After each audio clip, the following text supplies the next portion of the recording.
Bem, então, boa noite a todos. Vamos dar início a mais uma reunião magna do Serviço de Cardiologia do Hospital São Lucas, no nosso, viu, Pedro, 36º ano consecutivo, é a reunião de número 1516.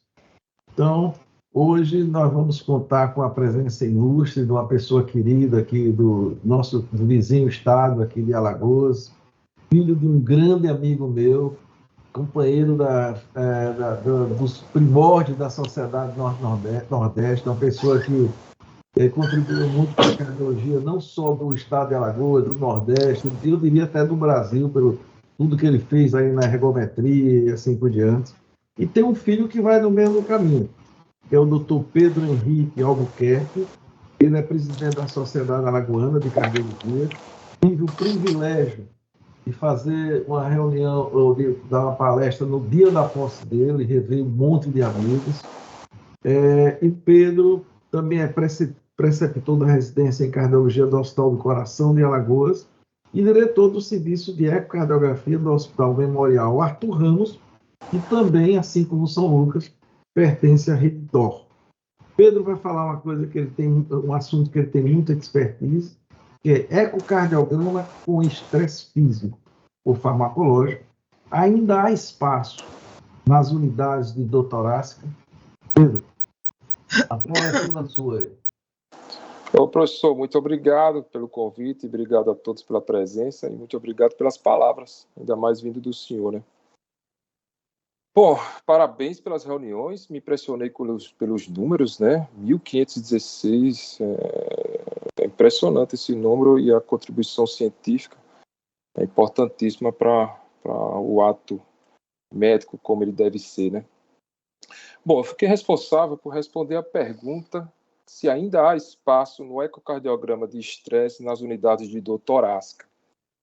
Eu confesso que quando eu recebi essa pergunta, eu como um realizador do exame, né, do método e como um entusiasta desse método, essa pergunta ela não consegui absorvê-la tão bem. Eu fiquei até surpreso com essa pergunta. E isso me deu mais forças ainda para fazer essa aula. Eu vou começar. Vocês estão me ouvindo bem, então? Alô? Alô? Tá me ouvindo? Sim. Ótimo. Tranquilo, Pedro. Pode... Perfeito. Bom, eu vou começar com uma opinião pessoal, tá? Um pouquinho diferente, saindo um pouquinho de científica, mas essa é a minha opinião pessoal.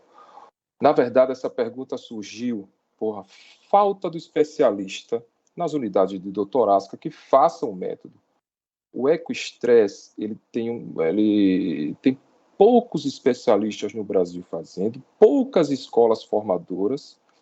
Sergipe, Aracaju é reconhecido a nível nacional como um dos estados que mais faz ecoestresse. A gente aqui em Alagoas está tentando correr atrás aí de vocês também. Tem Campinas e São Paulo, onde eu aprendi também, mas como um todo, falta médico que faça esse exame. Daí surgem outros métodos e daí surgem perguntas como essa.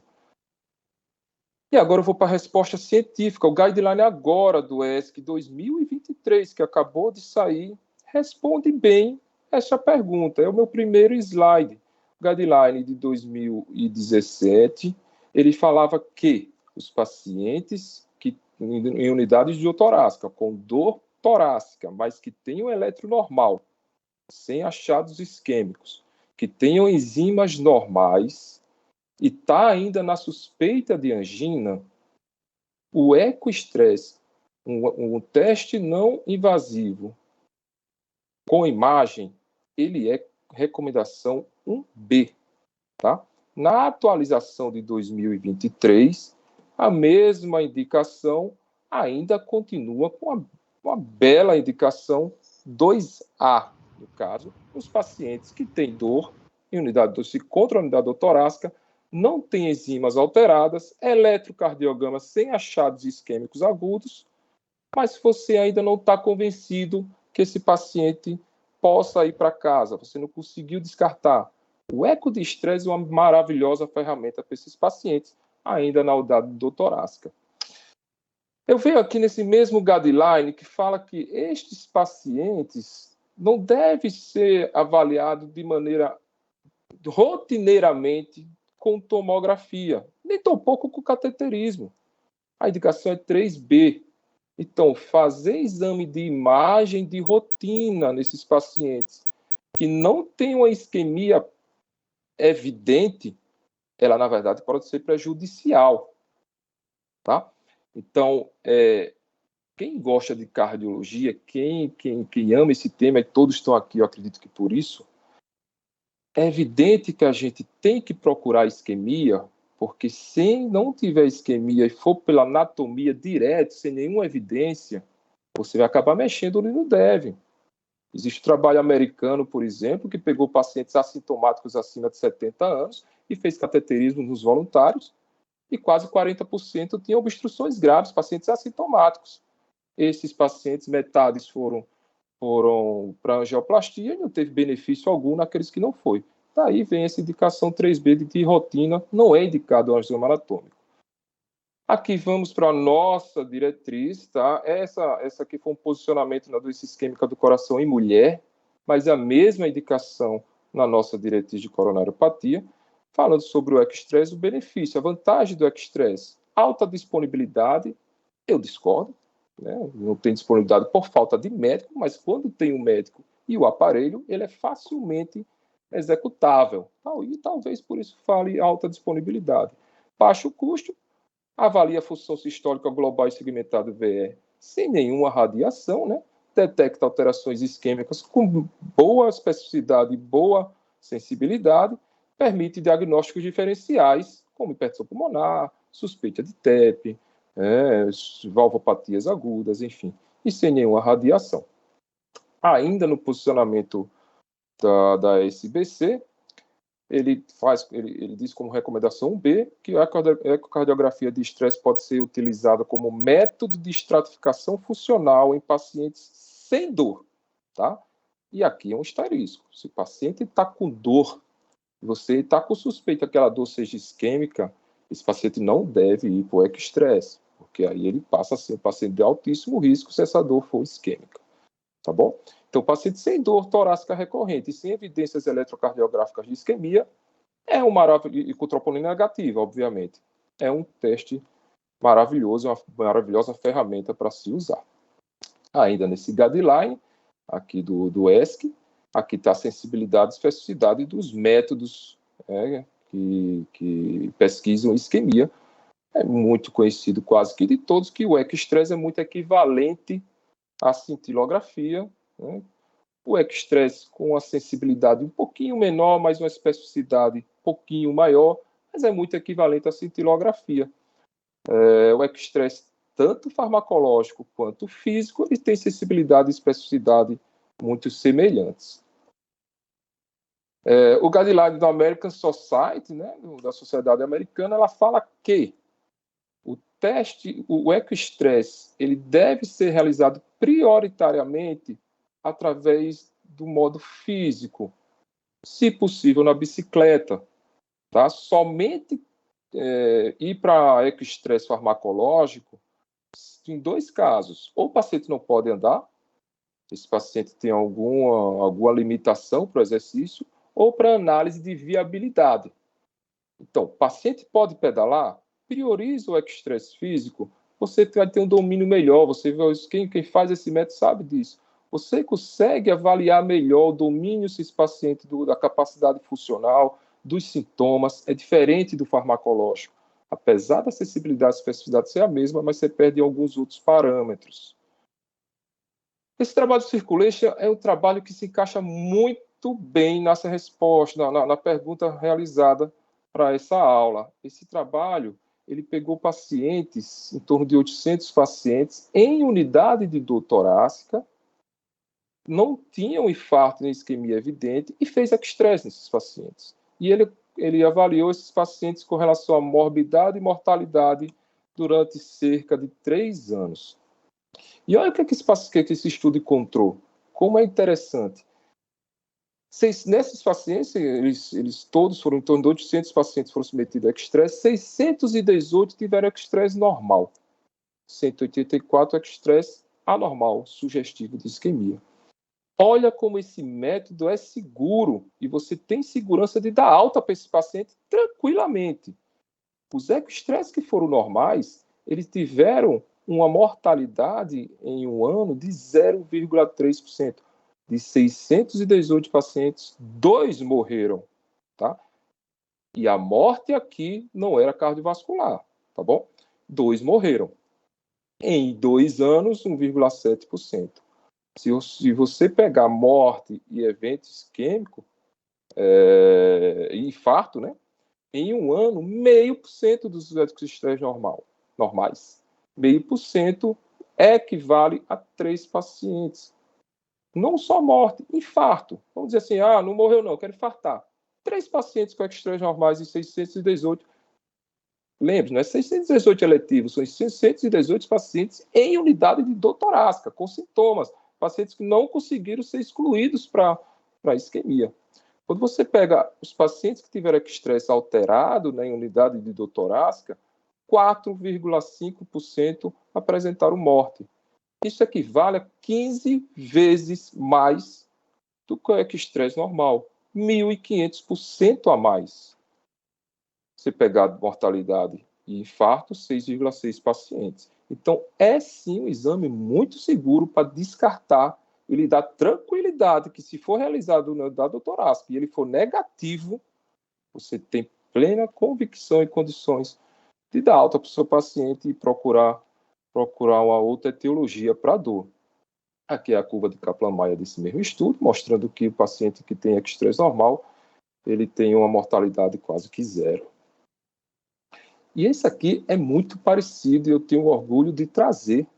Ele faz um pouquinho de tempo, não sei se o professor Souza vai lembrar, mas esse trabalho é do professor Souza e sua equipe, que tanto do pessoal de São Paulo, do Pazanese, mas muitos aí da equipe do professor Souza, onde ele pegou estresse físico e ele foi acompanhar esses pacientes no acompanhamento em torno de quase 10 anos. Tá? E ele viu que se o estresse comparou normal e anormal com relação à mortalidade.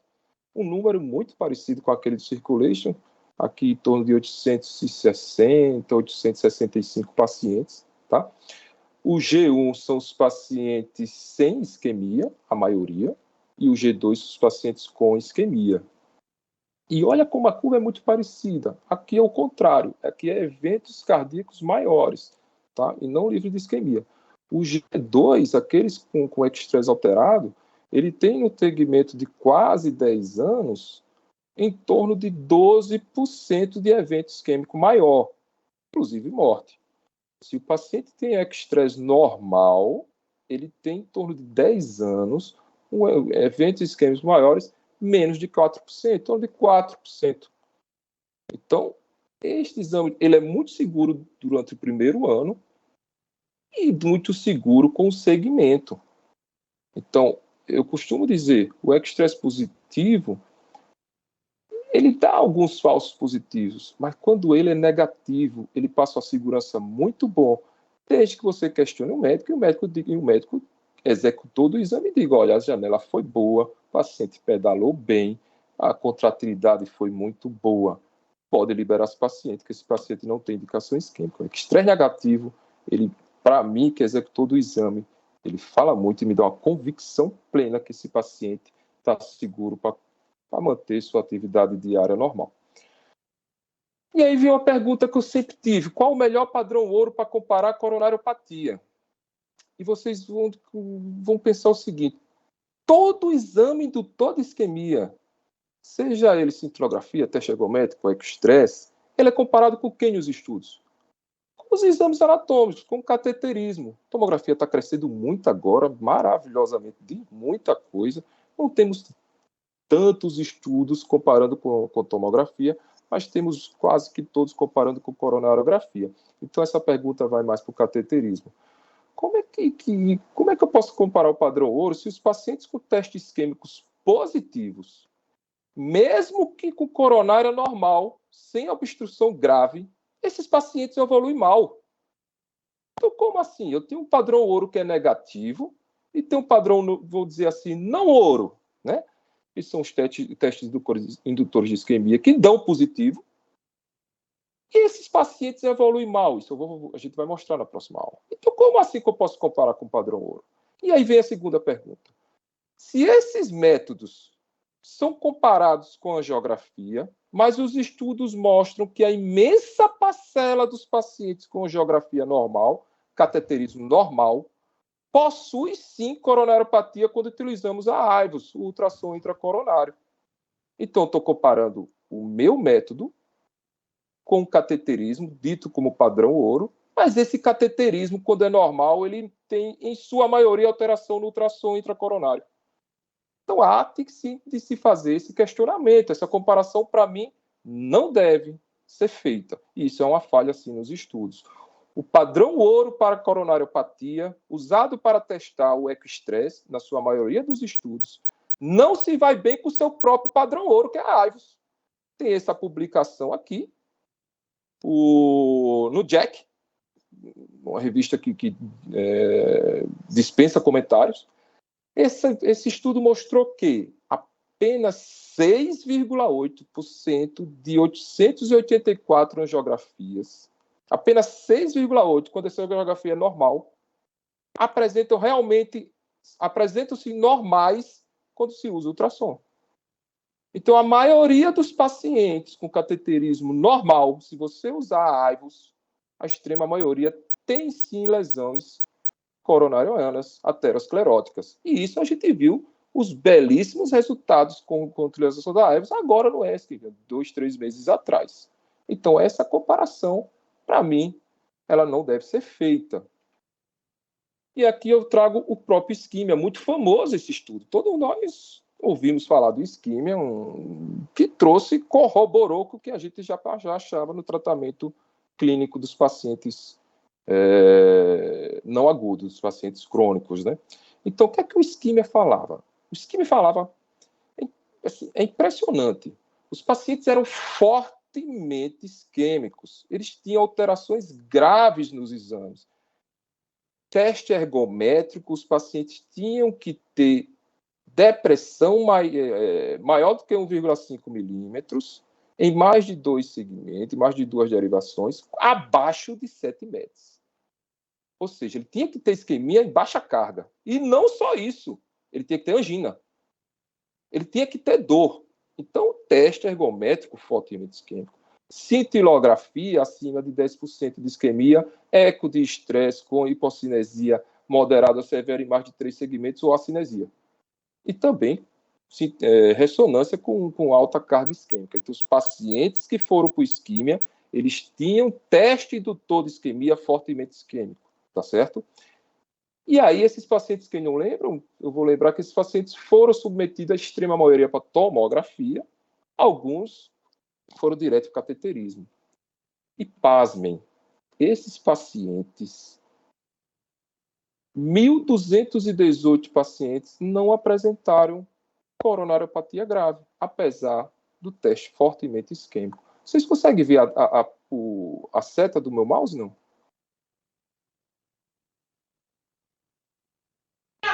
Sim. Ótimo. Dá para ver bem.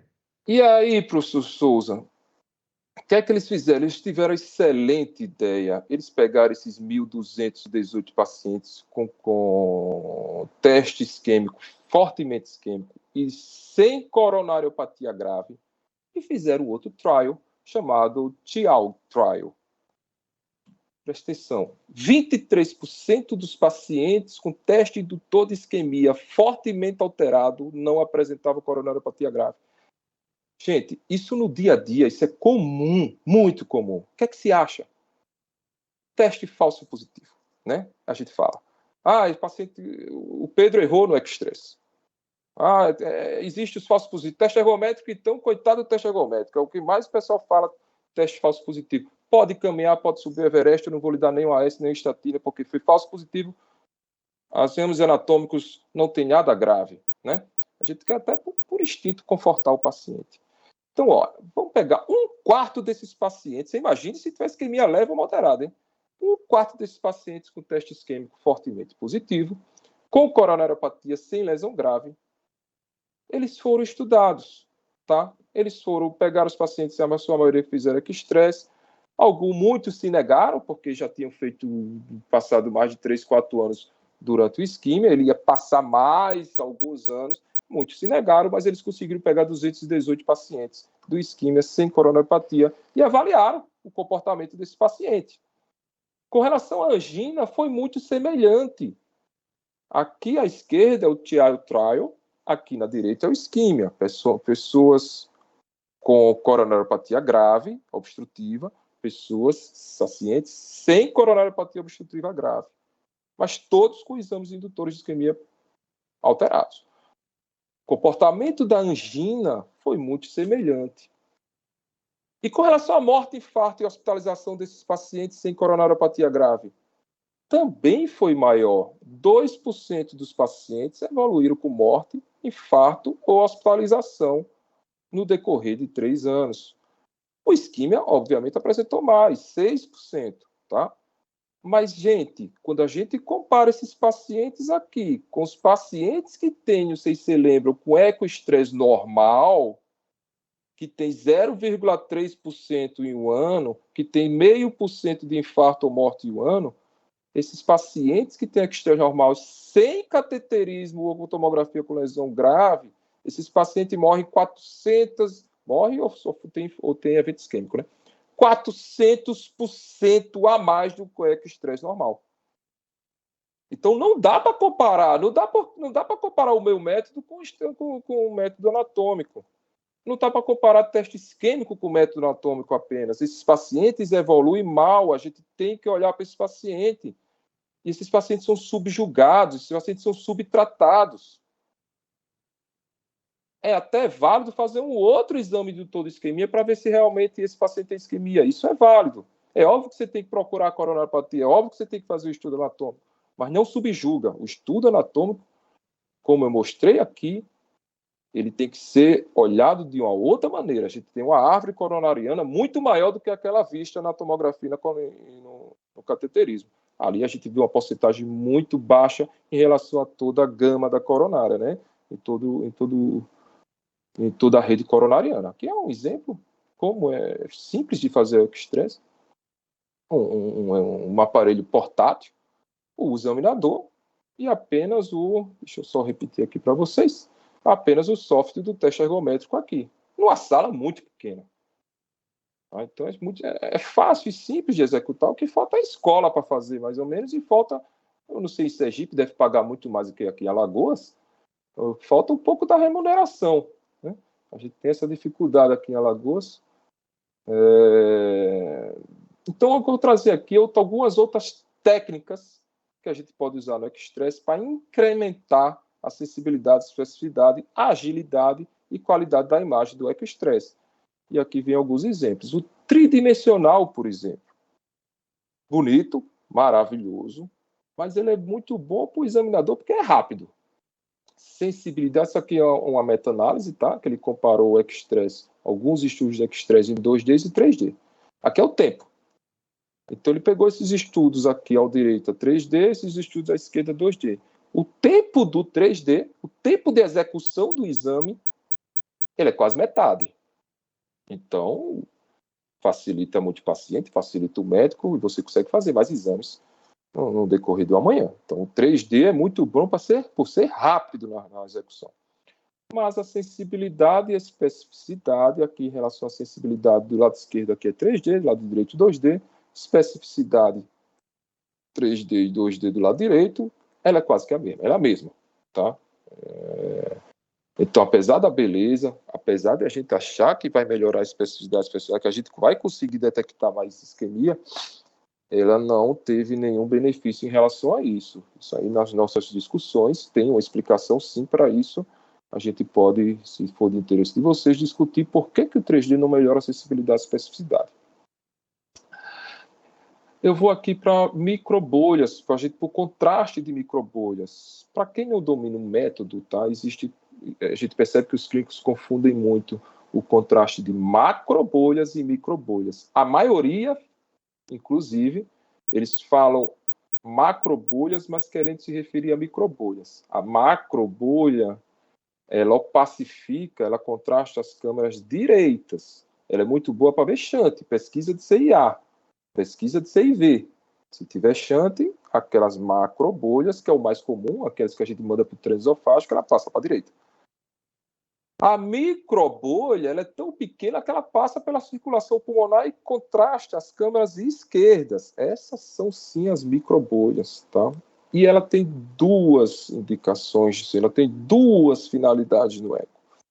A opacificação, tá? A opacificação ela é preencher as câmeras, preencher aquela massa que a gente está em dúvida, e ela tem a função de perfusão, entrar no músculo miocárdico. Aqui há um ganho muito importante em relação à sensibilidade e especificidade do estresse. Infelizmente, pouquíssimas máquinas têm o software de perfusão do contraste. A maioria, não precisa de muita coisa, a maioria tem o software para opacificação. A perfusão, que para o estresse é maravilhoso, poucas máquinas fazem. Aqui esse vídeo foi mais para... Eu achei ele bem bacana, para vocês entenderem e ver como ajuda o contraste em algumas situações. Aqui é uma propaganda de uma marca, mas a gente só tem essa marca, tá? Não tem concorrente. Então, eu me senti à vontade de trazer. Uma janela muito ruim, deixa eu voltar aqui para você ver. Uma janela muito ruim. E eu pergunto para vocês, qual a fração de ejeção desse paciente? Quanto mais a contratilidade, né? Qual a fração de ejeção? Qual que será? Desculpa, eu vou voltar aqui. Vamos lá. Um paciente, um exemplo, né? Um paciente obeso, 52 anos, e precisando fazer um ecocardiograma. E aí a gente tem muita dificuldade nesse paciente em relação à contratilidade e análise da fração de ejeção. E aí usamos mão do contraste, tá? Me senti à vontade de falar do sonovil, porque ele é único. Olha para esse paciente, olha como melhora. Isso a gente vê na prática. E é bacana, não sei como é que vocês estão aí, a realidade de vocês, mas a gente aqui em Maceió consegue sim fazer. A gente está tendo e está liberando pelo plano de saúde no intra-hospitalar. Nos pacientes hospitalares a gente consegue. Olha como, olha, assim, parece outro exame, é outro método, né? Então, e é bonito. Então, ela melhora assim, a gente vê que a contratilidade, que parecia ser ruim, ela é bem satisfatória e normal. Isso aqui é nosso paciente, aqui no hospital, no qual eu faço parte. Eu tive um pouquinho de dúvida aqui na parede lateral, e a gente usou a mão do contraste. E olha para cá no pico. Aqui é a primeira, para quem não faz o método, aqui é o repouso, tá? E aqui é o pico. E aqui, usando o contraste, a gente vê que a parede lateral contrai muito bem, a qual estava um pouquinho em dúvida. Aqui é o mesmo paciente em duas câmeras. Nem precisava tanto, mas eu já estava com contraste em mão. Dava para ver a parede anterior, ela não é tão bonita, mas dá para ver sim. Mas a gente vê como o contraste ajuda nas janelas que a gente diz subótimas, né? Aqui é o exemplo de perfusão. Ali é opacificação, ele opacifica as câmeras, tá? Ele preenche a cavidade. Aqui é perfusão, que a microbolha também faz. Isso aqui depende muito da máquina, do software, do ecocardiograma, do ultrassom. Então, a perfusão, a microbolha consegue entrar no músculo, miocárdio, tá? No basal, e você já viu que isso aqui é um exemplo, tá? Usando adenosina, isso é uma imagem de livro. Olha como é facilmente vista. Não houve perfusão aqui no ápice, no pico do esforço, no pico da infusão da adenosina. Então, é um exame positivo para a isquemia. Aqui é outro exemplo. A parede aqui não era tão bem vista. Você opacifica bem, mas você não vê a perfusão. Mas quando você usa a perfusão, o software de perfusão, você vê aqui o miocárdio bem perfundido, no repouso, e no esforço, o miocárdio nada perfundido. Então, a perfusão, ela se usada a microbolha para isso, os resultados são brilhantes. E a gente tem estudos sobre isso, sim. Esse estudo aqui que saiu no American College, né? Ele comparou o eco com microbolhas, com software de perfusão, com outros exames indutores de isquemia. Ele comparou a sensibilidade e especificidade. E teve um ganho, sim, em relação ao eco sem microbolhas, e ficou com números melhores do que Quando você vai para o cinema, me fugiu um pouquinho a palavra, contrato-ligado ao cateterismo, né? Mas ele é muito comparável à ressonância com dobuta. Essa sim é o padrão ouro para a gente avaliar a isquemia. Ressonância nuclear magnética com dobutamina. Extremamente difícil de executar devido à dobutamina. É uma ressonância de esforço. Essa tem sensibilidade e especificidade maior que qualquer outro método. Mas quando você usa o eco com contraste, com maravilhosas imagens, como a gente viu, ela tem números bastante semelhantes com a ressonância com dobutamina. Você também pode usar a mão do strain. O strain está muito disponível no Brasil. A gente percebe que cada vez mais falado, cada vez mais sendo executado. Não é um exame difícil de se aprender. É um exame até relativamente fácil. A gente tem mais medo de aprender. E quando você vai ver, você que não acredita, você diz, rapaz, era tudo isso que eu tinha medo. Para mim, particularmente, isso aconteceu comigo. Quando surgiu, eu faço strain, eu acredito que há uns 7, 8 anos. E quando surgiu o estranho, eu tinha medo. Rapaz, esses gráficos é muito diferente para a gente que faz ultrassom. E quando eu fui aprender, é muito fácil de executar. A gente faz o software, faz os desenhos da parede e acompanha essas linhas. Se essas linhas tiverem percurso muito semelhante, eles não são sugestivos de isquemia, de cardiopatia. Se essas linhas, como a gente vê aqui, elas separarem, ela não tiver um percurso semelhante, tanto na CIST como na de Ashley, tá? Elas têm alteração, ela tem miocardiopatia. Aqui foi a avaliação do strain, e a gente vai ver que se você usa o strain mesmo em repouso, ele tem uma sensibilidade e especificidade muito grande para isquemia. Esse estudo avaliou isquemia com a utilização do strain, todos com P significativo, tá? E comparou o strain endocárdico e o strain miocárdico com troponina, com a fração de ejeção, né, o eco normal, com troponina, e os 3 tipos de strain. O strain epicárdico, eu não falei aqui nem porque ele tem, o strain epicárdico, ele não tem uma sensibilidade especial boa. O strain endocárdico e o miocárdico, que é esse que a gente mais usa no dia a dia, ele tem uma especificidade muito semelhante à cintilografia e ao estresse de esforço. O strain em repouso, ele por si só, ele consegue chegar a números muito semelhantes aos exames indutores de isquemia, que a gente está aqui nessa aula falando. Ele tem um valor preditivo negativo maravilhoso, de 90% em média. Então, eu costumo falar o seguinte, igual ao estresse, um paciente que tem um strain normal, quem faz esse método, acredito que vai corroborar com o que eu estou falando, acredito que eles vão achar verdade no que eu estou falando. O strain, quando ele é normal, ele dá uma segurança muito grande para o executor de exame. Eu não me lembro de um strain completamente normal, quando a gente consegue ter segurança no seu desenho, de o paciente ter alguma cardiopatia grave com o strain normal. Agora, a sensibilidade, a especificidade dele não é tão boa. Quando o strain se altera, ele se altera com qualquer coisa. A sensibilidade dele é muito alta, com pouca especificidade. Eu já vejo muito paciente com strain alterado sem cardiopatia detectável, isso sim, mas o strain normal, ele passa uma paz muito grande para a gente. Esse é um trabalho nosso, aqui do nosso serviço, eu fiquei muito feliz, eu gosto muito de apresentar esse trabalho nas minhas apresentações de strain. Eu pedi ajuda ao professor Castilho de Recife, que prontamente, bem dizer, pegou na minha mão para escrever esse trabalho, a gente publicou no Jornal do DIC da SBC, onde comparou esses pacientes. Eu peguei pacientes que chegavam no nosso hospital e tinham sim o diagnóstico de síndrome coronariana aguda. Todos os pacientes desse nosso estudo tinham o diagnóstico clínico de síndrome coronariana aguda. E todos eles, por ser síndrome coronariana aguda, a gente tem como protocolo fazer o estudo invasivo. Todos eles iam para cateterismo. Mas, e aí presta atenção, esses pacientes que entraram no meu estudo, eles tinham eco bidimensional normal.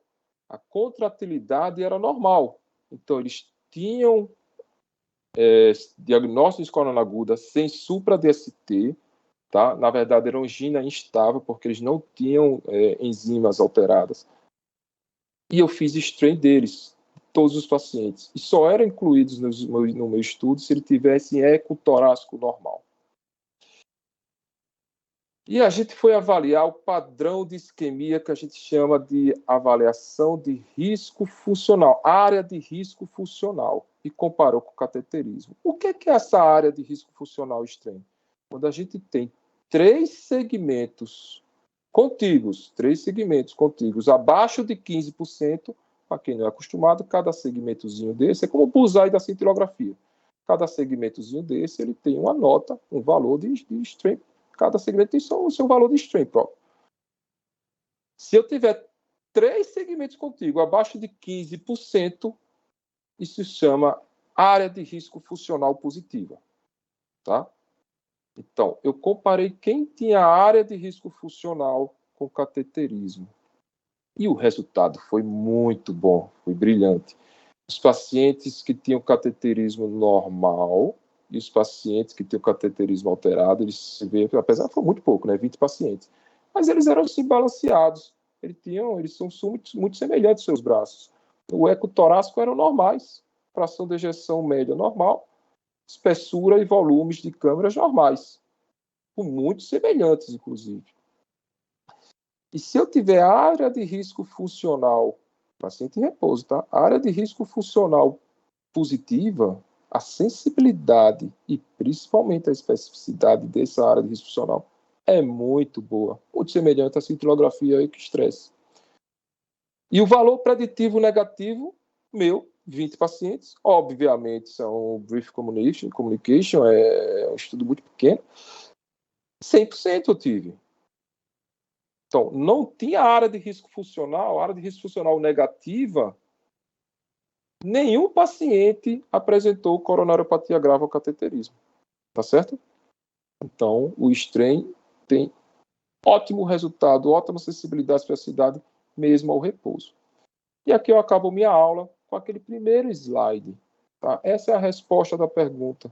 O que falta é uma pessoa para sentar aqui na cadeira e fazer o método. O caminho é livre, o caminho não tem obstáculos, é fácil de execução, mas o que falta é médico, o que falta é apoio, e a gente tem que procurar saber o porquê que não temos médicos disponíveis. Se é o ponto de vista financeiro, se é pouca escola, o que é que está havendo que a gente não consegue incentivar médicos a fazer cada vez mais esse método. E essa aqui, slide, o professor pedi, quando eu vi esse slide na aula do professor Souza, prontamente eu pedi porque eu achei maravilhoso. E ele prontamente me emprestou esse slide. E essa está aqui, a solução do problema, né? Quem sabe a gente chega lá em curto tempo. Isso aqui foi na China. Essas palavras o professor vai ter que acreditar no professor Souza, como a gente sempre acreditou. Isso aqui foi na China durante a pandemia, um robô executando eco aqui no paciente. Essa é a nossa salinha, onde a gente tem uma bicicleta com estresse físico, e a gente tem aqui a bomba de fusão para estresse farmacológico, e aqui a gente tem o software do teste ergométrico e o aparelho de eco. Aqui, para quem vê, no fundo da tela, aqui a gente consegue ver que eu tinha acabado de fazer um eco do estresse. Muito obrigado, eu convido todos, Sheila já aceitou, o professor Souza também, eu convido todos para o nosso congresso, que está se tornando uma grande festa, está se tornando um grande congresso. A Rede Dó vai estar lá presente, ajudou muito. Vamos ter também o simpósio Rede Dó, e estarei aqui de braços abertos para receber cada um de vocês. Agradeço o convite, agradeço a Rede Dó e agradeço a todos os presentes. Muito obrigado. Ok, Pedro. Parabéns, né, pela apresentação, sem dúvida nenhuma, muito didática, rica, né, e mostrando sua forte contribuição. Aqui eu queria aproveitar também para saudar meu amigo Pedro, que está aqui, Pedro Pai. Eu falei, Pedro, em você no início da apresentação de sua grande contribuição para o desenvolvimento da nossa cardiologia aqui no Norte e Nordeste. E um amigo de grande data, ou de longa data, e logicamente com isso que de bananeira tem que sair sempre banana, está aí o exemplo, né, de um filho, aí, o Pedro, que está seguindo aí o seu caminho. Ô, Pedro, eu gostaria de inicialmente... Qual dos Pedros? Seu Pedro. Antes de abrir aqui, ó, seu Lee já levantou a mão, aí seria interessante, Pedro, você descompartilhar a tela, que fica mais fácil, e eu só fazer uma correção que aquele artigo lá, na verdade, ele é do banco de dados da professora Joselina, que está aqui também presente, que tem a maior experiência do Brasil, né? Eu tenho a oportunidade de trabalhar junto com ela e sem dúvida nenhuma, é uma experiência fantástica e ela vai poder falar aí. Então, iniciando aqui, Celi, o que você tem aí? Estão me ouvindo? Eu tô. Tá, sim. Né? Eu quero só parabenizar, não vou fazer perguntas. Diante de tanta expertise, a gente fica só aprendendo.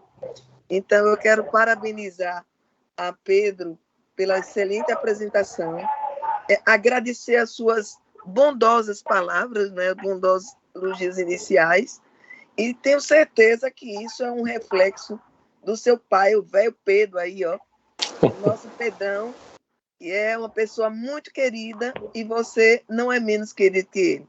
Muito parabéns e sucesso por toda a sua carreira. Uma excelente apresentação. Para mim foi de um aprendizado, de uma atualização bastante profícua. Muito obrigado. Muito obrigado. Eu queria agradecer a todos vocês pelo congresso que vocês fizeram. E me encantou a receptividade de vocês, assim, desde que eu cheguei no quarto, a saída de Aracaju, saí no meio de festas, né, sendo convidado para festa, a Sheila me puxando no braço e vai para mais uma festa, e a receptividade e o calor humano de vocês é maravilhoso, e foi um congresso que está na boca do povo, todo mundo falando bem de congresso, a parte científica foi maravilhosa, parabéns a todos. Ok, Pedro. E aí, Joselina? Oi. Estamos ouvindo. Sheila está falando, senhor. Opa, ô Sheila, você está com o microfone desativado. Ai, desculpa.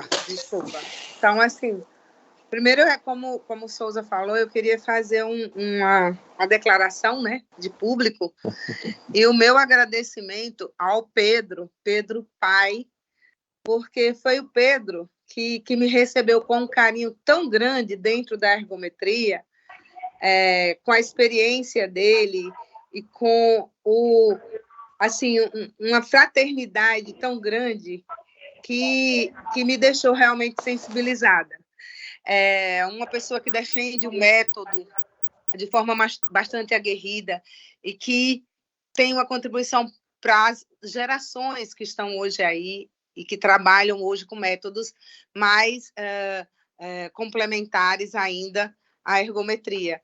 Então, aqui, Pedro pai, o meu beijo Souza, e o meu agradecimento. Quem está falando, por gentileza? Sheila. A Sheila. Ah, Sheila, querida, tá. Então, assim, meu agradecimento muito grande. E é maravilhoso, né? É como o Souza falou. Eu posso fazer uma observação? Não pode sair maçã de bananeira, não, né? Tem que sair de bananeira, tem que sair banana, e uma banana com uma qualidade acima de qualquer coisa. Pedrinho, meu beijo, parabéns por essa aula linda, né? Eu estou muito feliz de ter podido estar aqui, aprender com você, ver você brilhando dessa maneira. A gente só aprende, é maravilhoso. A gente que tem uma realidade com a professora Joselina, que para nós é um dormir e acordar de inspiração diários. Então, a gente vê você falando, uma geração que já foi inspirada, com certeza, pelo trabalho que ela desenvolve também. A gente estoura de orgulho em todos os sentidos. Parabéns pela aula e muito obrigado por essa oportunidade de ver essa aula. Boa noite a todos. Obrigado pelas palavras. Souza, eu posso falar? Pode sim, Joselina. Vontade. Sheila, muito obrigada aí pelas palavras, viu, Sheilinha? Mas eu gostaria de dar uma... Obrigada, Sheila. Souza, muito obrigada também por estar incentivando, né, nosso ecostress.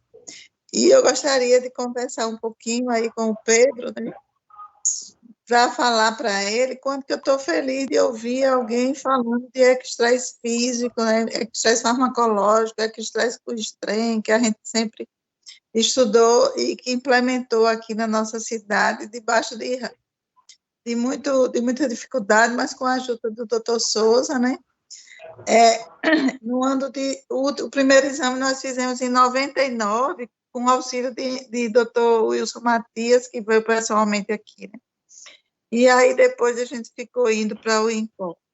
E aí, no decorrer dos anos, a gente se empolgou e foi assim, uma coisa que nasceu de repente, né, quando o doutor Wilson veio aqui dar uma aula, e nós éramos da ergometria. Então, eu fui no caminho inverso, eu era ergometrista, e daí eu fui fazer o ecocardiograma depois. E na minha fase inicial, eu não tive a chance de fazer ecocardiograma, porque não existia o ecocardiograma. Depois que o ecocardiograma nasceu, eu já era ergometrista há algum tempo, entendeu, Pedro? Então, eu fiz o caminho inverso. E aí eu fui fazer a ecocardiografia, e como eu tinha um apego muito grande à ergometria, quando nasceu o ecoestresse, eu trouxe para Aracaju e eu mesma fazia o farmacológico e o ecoestresse físico. Mas aí o pessoal, no decorrer das décadas, foram chegando de São Paulo e eu fui largando o ecoestresse farmacológico, que não era o meu perfil, e para poder eu crescer o ecoestresse físico na esteira e na bicicleta. Eu fico muito feliz em ver você falando do ecoestresse no nosso Nordeste e queria lhe questionar em relação à sua experiência com a bicicleta, porque a gente tem experiência com bicicleta, mas a nosso maior volume aqui é com esteira ergométrica. E queria saber, assim, como é que você está fazendo essa coleta de dados, se você tem um banco de dados do estresse físico na bicicleta. Oi, doutora Joselina, obrigado pelas palavras. Eu vejo que a senhora é apaixonada pelo estresse. Eu também sou. O ecoestresse na bicicleta, eu não sei se vocês tiveram a oportunidade, a senhora falou que também teve pouca experiência, mas teve. Eu, sinceramente, não sei se é porque a gente acaba fazendo muito, mas eu não tenho dificuldade de aquisição de imagem. Eu acho que o meu pai está com os... Não, mas a questão aqui, a gente também não tem dificuldade de fazer, não, né? Essa é a minha pergunta, não. A gente tem, não é dificuldade a palavra. A gente começou com o ecoestresse de esteira, depois a gente passou para fazer o ecoestresse de bicicleta também, e a gente tem um banco de dados muito mais forte na esteira, não que a gente ache difícil a bicicleta. Entendi. O que eu estou querendo saber, não é isso. O que eu estou querendo saber é que se a gente podia somar os bancos de dados, já que o N da gente é muito maior na esteira. Hoje a gente tem bicicleta para isquemia miocárdica, tem bicicleta para avaliar gradiente da via de saída do VE na miocardiopatia hipertrófica, né, para o pessoal das doenças raras. Então, a questão não é dificuldade, a gente não sente dificuldade. A gente tem o interesse de somar os bancos de dados. Se você tiver esse banco de bicicleta que seja assim, viável para a gente somar e apresentar trabalhos juntos, tipo Alagoas e Sergipe. Entendeu, Souza, a minha ideia? Fazendo Alan Jeep. Perfeito. Fazendo Alan Jeep. O antigo Alan Jeep, que eu estava falando com a Úrsula para ressuscitar, e agora com a Sheila, né? Professora, doutora Joselina, total interesse, não só interesse, como total felicidade e sentimento de orgulho, né? De estar com vocês aí. Confesso que minha experiência com esteira ergométrica é zero, nunca fiz. Aprendi na bicicleta, acho mais fácil de executar na bicicleta. E eu gosto da bicicleta porque você tem você consegue adquirir a imagem a hora que você quiser, durante todo o exame. Minha experiência total na bicicleta, meus bancos de dados todos são na bicicleta, e terei o maior prazer e orgulho de me juntar a vocês no que vocês pedirem para eu fazer. Eu vou ser um obediente aqui um aprendiz com vocês. Pronto, é isso, Souza, que eu que tinha a ideia, certo? Eu gostei muito da revisão dele. Esses trabalhos que ele mostrou, a gente tentou, inclusive, no meu pós-doutorado, eu tentei fazer eco-stray no 3D, na verdade, graças a Deus, o projeto não fechou, porque terminou que não deu certo, o eco-stray de 3D.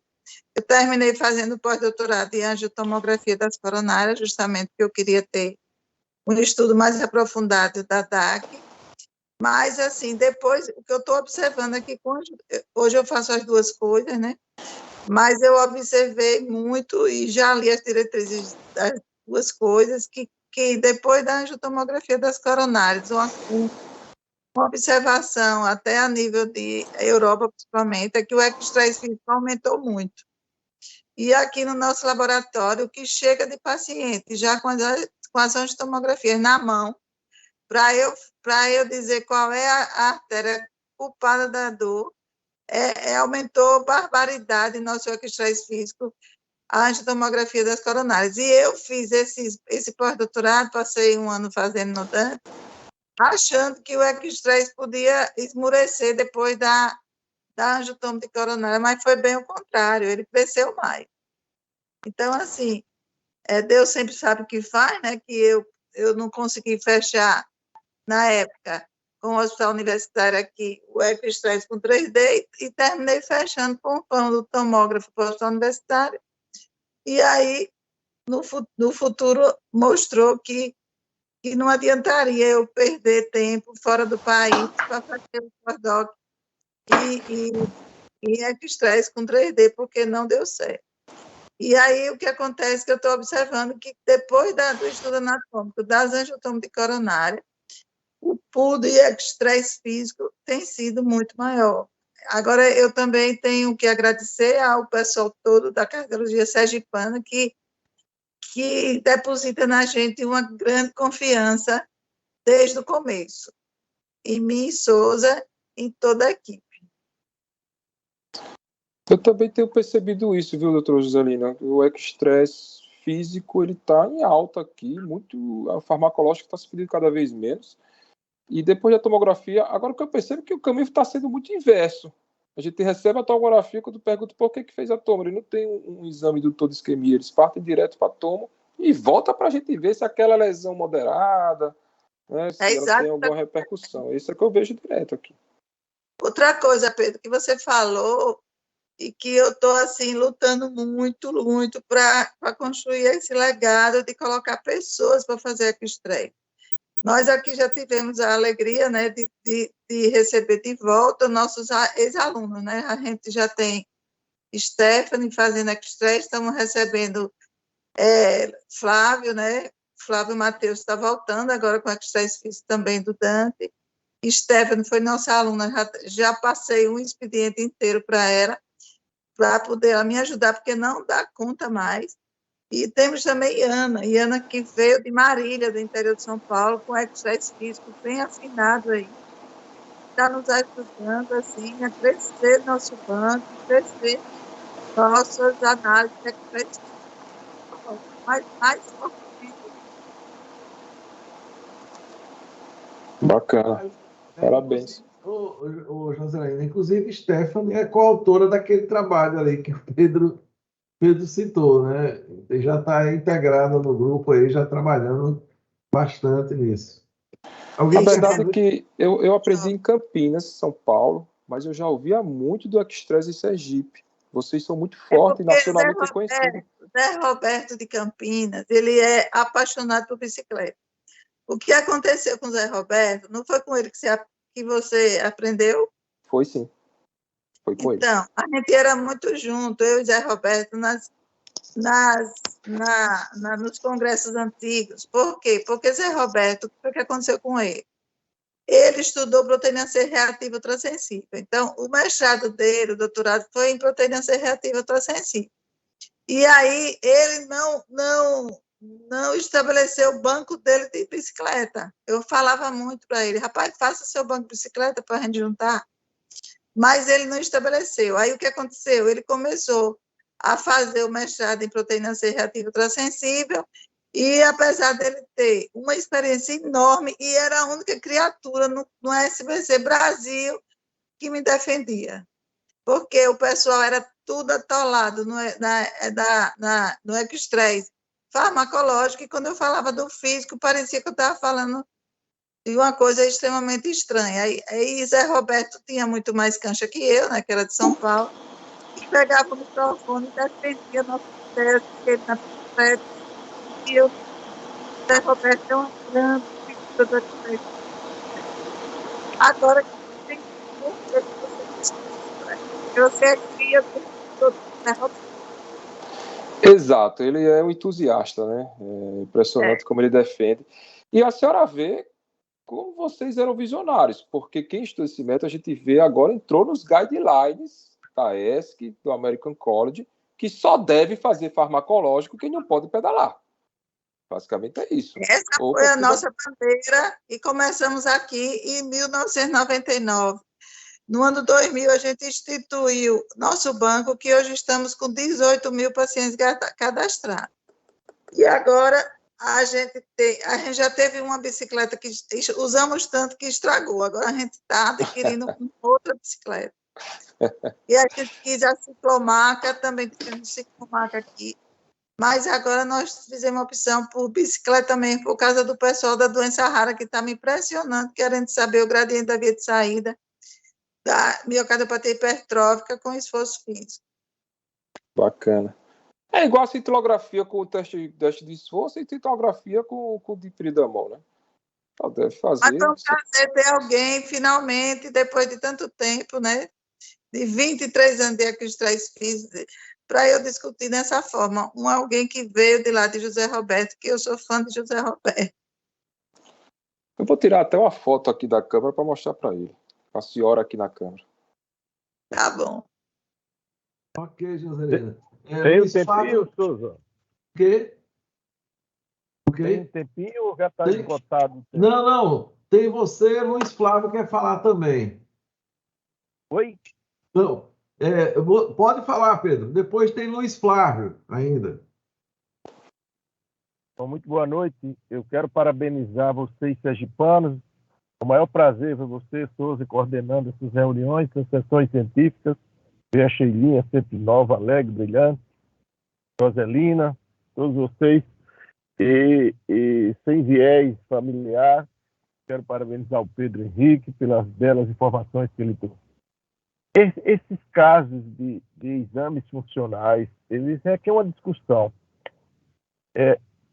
Nós temos um método funcional há 45 anos, dentro de um hospital, ao lado de uma unidade coronária, fazendo testes em agudos, estabilizados, clinicamente, e crônicos. E também fiz muito tempo em consultório. Mas a base da nossa oncometria é dentro de um hospital. Eu diria assim, sabe, Pedro, Souza e demais informações, a isquemia é uma ponta de iceberg. Quando o Pedro colocou discussões importantes, qual é o padrão ouro? A gente pode dizer que o nosso método é melhor ou pior, baseado no padrão ouro que é falho, que é a coronariografia e método anatômico, no prognóstico. Então, a isquemia não é o padrão ouro. Cada vez mais eu defendo a velha ergometria ou qualquer outro método que envolva exercício e nos dê respostas cardiovasculares que não se apresentam no repouso. Por exemplo, calcular capacidade funcional em cima de um protocolo determinado de grupo, ver a capacidade funcional, quantos metros alcancei, ver se a frequência, se não existe incompetência inotrópica, se a frequência cardíaca calculada para o indivíduo pode exercitar 85% da frequência, ver se não alcançou ou não alcançou, ver o comportamento da frequência na recuperação, se ela caiu com o estímulo vagal, ver se houve desequilíbrio autonômico e definir um prognóstico baseado em alterações além das alterações de elétrico, ou seja, além da isquemia, mas variáveis que se relacionam com o prognóstico. Isso, para mim, não vai falhar em relação a isso. Então, resumidamente, nós sabemos que a ergometria ela perde sensibilidade e especificidade, no geral, para o estudo de perfusão, para o ecoestresse e para a própria tomografia, mas deixamos os métodos anatômicos. Vamos aos dois funcionais, perfusão e ecoestresse. A velha ergometria perde um pouco. Mas em relação a prognóstico, utilizando as variáveis que o teste pode nos aprofundar, a gente aproxima com vocês. E eu diria, para concluir, Souza, eu diria o seguinte: o melhor método para estratificação é aquele centralizado na relação custo-benefício, custo-efetividade. Não tem a menor dúvida disso. O Pedro trabalha comigo lado a lado. Na prática, as definições no Brasil e nos Estados Unidos é um método que envolva exercício sistematizado e analisando as múltiplas variáveis desse método, não só apenas a isquemia. Então, a velha ergometria ainda é a primeira opção para um método populacional baseado no que eu te falei, a centralização custo-benefício. Desculpa, Souza, me prolongar um pouquinho, mas eu não posso deixar de cada vez mais dizer a ergometria ainda é a primeira estratégia que a gente pode colocar no nosso exercício profissional. Ok, Pedro, você sempre é bem-vindo, meu amigo. Não se estendeu nada. Agora nós temos Luiz Flávio aí, para fazer um contraponto. E aí, Luiz? Opa, boa noite. Não, vou fazer contraponto, não. Vou só parabenizar a Pedro pela realmente excelente aula. Eu já tinha participado da mesa com ele, já conheci a aula. E uma coisa que Joselina falou muito bem também, uma coisa interessante é que dos guidelines que existem hoje para dar, que o que eu acho o mais conciso, talvez o que deva ser seguido, ele citou ele, é o europeu, né? Que o europeu ele talvez seja o mais equilibrado de todos, porque tem lá o inglês que manda fazer angiotomo para todo mundo, se não der certo faz a prova de isquemia. Aí tem o americano que manda fazer a prova de isquemia, só se tiver na dúvida faz angiotomo, que até mudou um pouquinho agora. Mas o europeu, para mim, é o mais conciso, porque ele pega aquele paciente no grupo intermediário, que é o que realmente interessa, né? com probabilidade intermediária, e ele manda analisar os fatores, né? E tem os fatores relacionados ao paciente, claro, né? Um vozinho de 70 anos tem grande chance de ter DAC extensa que você, às vezes, não consegue ver nada no angiotomo. Então, você vai ter que partir realmente para um método funcional, muitas vezes, né? Então, assim, tem os fatores relacionados ao paciente, mas uma das coisas que ele coloca, que eu acho interessantíssimo, que é o único guideline que coloca isso, é considerar a expertise local. E eu acho que isso reflete, né, essa expertise local reflete o porquê de Joselina, tanto Joselina quanto Pedro, não terem reduzido os volumes de ecoestresse, né? Porque quando o método dá a resposta e tem a resposta que o clínico pede, e isso vai se demonstrando ao longo do tempo, ele não perde espaço. Pode chegar a 1.500 metros, mas aquele continua, né? Então, eu acho isso importantíssimo que Joselina falou aí, né? Assim, dando os parabéns a Joselina, o Pedro, todo mundo que faz o método aqui, porque realmente é uma coisa que não tem como enganar o clínico, né? Porque o clínico ele vai ver o resultado. Então, ele vai pedir o ecoestresse, ele vai para o CAT e vai comprovar que realmente foi isso. Então, não tem como enganar o clínico. Uma hora a resposta vem. E se esse método vem aumentando cada vez mais, é porque o clínico está satisfeito, que é o que importa. É a lei do livre mercado, né? Então, eu queria dar os parabéns ao pessoal do ecoestresse e ao Pedro pela excelente aula e a todos que colaboraram aí. Perfeito. Você falando, Luiz, sobre isso aí, eu só me lembrei um cardiologista argentino antigo, De La Fuente, que ele falava muito isso. Olha, pode surgir o método que for, mas eu confio naquele que eu confio. Eu confio no que eu confio. Então, Exato. interessa muito. E aqui, realmente, Joselina construiu uma marca que a gente confia, né? Então, por que deixar de usar, né? Então, isso é uma realidade. Bem, alguém mais quer fazer alguma consideração? Bem, então eu gostaria, Pedro, de agradecer, né, aqui a sua palestra, né, que foi fantástica. Como eu falei, falando não só com didática, com com propriedade, com experiência própria, né? Quer dizer, isso é uma coisa muito interessante, quando você fala do método que você usa. Então, você tem muito mais chance de convencer, como você fez aqui para a gente. Então, foi um prazer grande contar aqui com sua participação, contar com a participação do velho amigo aqui, Pedro, né? Que sejam sempre bem-vindos e logo mais vamos estar lá, né, no congresso de vocês, sem dúvida nenhuma, não só mostrando nossa experiência, como também aprendendo com a de vocês. Então, eu gostaria aqui de deixar você para falar aqui para as suas últimas palavras e agradecer a presença de todos aqui. E na próxima semana estaremos com mais uma reunião magna do Serviço de Cardiologia do Hospital São Lucas. Eu agradeço muito o convite, agradeço as palavras mais uma vez. Muito obrigado, Luiz Felipe. É um prazer e uma honra estar aqui com vocês presente. E estamos aqui de braço aberto para recebê-los. E a doutora Joselina é uma professora muito, muito querida e muito respeitada no mundo do estresse. Para mim é uma honra estar aqui falando para a senhora, professora. Muito obrigada, Pedro. Eu fiquei muito feliz de ver alguém de uma geração mais jovem segurando a nossa bandeira, porque eu me sentia muito sozinha.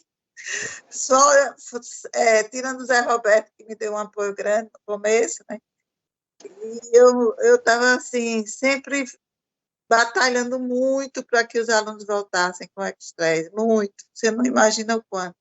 E consegui, assim, os 3 alunos voltarem. Mas eu saber que você está aqui tão perto da gente, em Maceió, com essa mesma bandeira, e sendo também... eu não sabia que você tinha vindo lá de Zé Roberto, em Campinas, soube agora.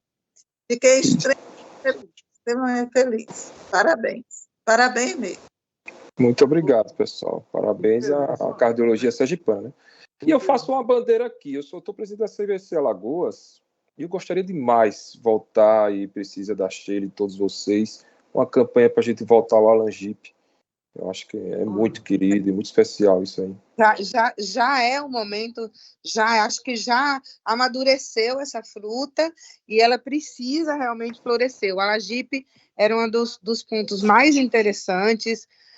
Para quem não conhece a história do Alangipe, os mais novos, era um evento que se fazia conjugado, Alagoas e Sergipe, 1 ano em Alagoas, 1 ano em Sergipe, e da última vez tensionava-se fazer na divisa. Era uma das coisas que se pensou em fazer lá em Canidé, na divisa, né? Fazer na divisa, em Xingó, na divisa está Alagoas e Sergipe. Então, com isso, para que os mais jovens entendam por que ele está falando no Alangipe, porque foi um marco, a vida inteira foi um marco, e o que é bom a gente torna, né? A gente tem condições de fazer. Eu acho que é ativar agora, que é de muito bom tom. Acho que nós temos uma cardiologia muito semelhante, estados irmãos, né? E amigos. Isso. A gente percebe que o nível da nossa cardiologia, Sergipe e Alagoas, é um nível muito bom a nível nacional, com grandes nomes. Eu acho que seria um grande congresso. Vamos lutar. Falar com a Sheila. Volto a falar com vocês, Sheila. E a gente está mais agora na Norte e Nordeste. Vamos ativar. A próxima gestão vai ser com um alagoano que já incorporou Sergipe, né? Que é o Erlen. Então, eu acho que está no momento mesmo. Agora miscigenou, esse sangue já não separa mais. Não tem mais jeito. Beleza. Bacana. E na próxima semana, quer dizer, como agora nós estamos vendo um jovem filho de um grande amigo, na próxima semana vão ter outro jovem filho de um grande amigo também, que é Gilson filho do nosso sergipano e o querido professor Gilson Feitosa. Então, viu, Pedro, você é convidado também para participar, sem dúvida nenhuma vai receber o folder da nossa reunião magna. Se puder estar presente, sempre vai ser um prestígio. Vou fazer o possível para estar não só nessa semana que vem, como nas outras. Fiquei impressionado com a organização de vocês. Você sabe que é o dia que eu mais gosto, é dia de terça. Estou aqui aí dando consultório, você pode ver. Mas é um dia de aprendizado grande. Joselina está no ECO. Eu ainda estou no estresse. Exatamente. Bem, pessoal, então, boa noite a todos e Boa noite. até a próxima semana, se Deus quiser, com mais uma reunião magra do Serviço de Cardiologia do Se Hospital Deus São Luís. quiser. Parabéns mais uma obrigado. vez, Pedro. Um abraço, até mais. Tchau. Tchau, tchau. Tchau.